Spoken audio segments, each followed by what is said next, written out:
Tokenisation de crédit carbone, marché volontaire du carbone. Bonjour à toutes et à tous. Je m'appelle Nathalie Pantier, je suis membre de l'association Blockchain for Good. Aujourd'hui, nous allons parler d'un concept innovant, la tokenisation de crédit carbone.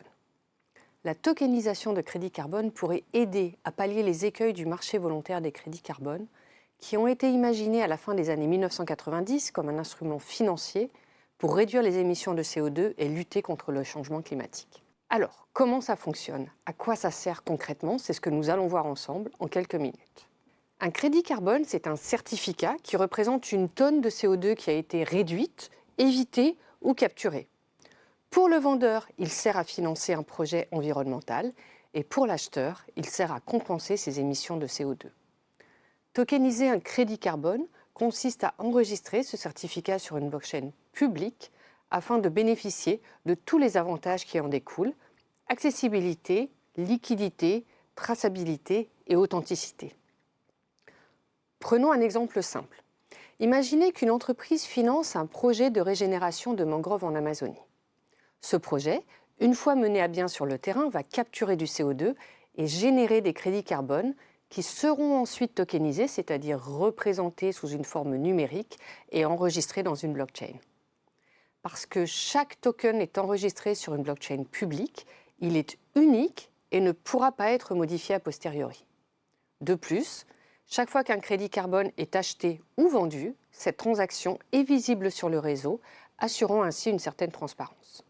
Les crédits carbone, tels que gérés aujourd'hui par les grands registres centralisés, sont sujets à de nombreuses critiques et polémiques, notamment quant à l'effectivité réelle des projets certifiés en termes de réduction des émissions de gaz à effet de serre et surtout quant à leur suivi sur un temps long, 10 ans, parfois 20 ans. La tokenisation de crédit carbone offre alors plusieurs avantages. Tout d'abord, en amont, elle permet une meilleure accessibilité au marché par des entreprises qui n'ont pas à s'engager sur d'importants volumes.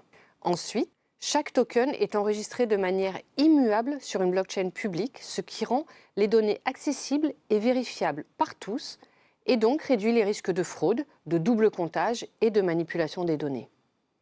Enfin, les projets environnementaux peuvent être suivis et monitorés afin de se rendre compte de leur pérennité dans le temps, résolvant ainsi une des principales critiques des crédits carbone actuels, dont certains s'avèrent être des crédits fantômes.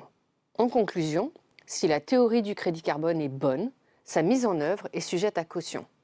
La tokenisation du marché des crédits carbone suscite autant d'espoir que d'interrogations et pourrait pallier les écueils actuels du marché des crédits carbone. Elle nécessite également la mise en place de standards mondiaux, au-delà du code informatique, qui permettraient de prendre en compte la méthodologie de l'émission des crédits carbone.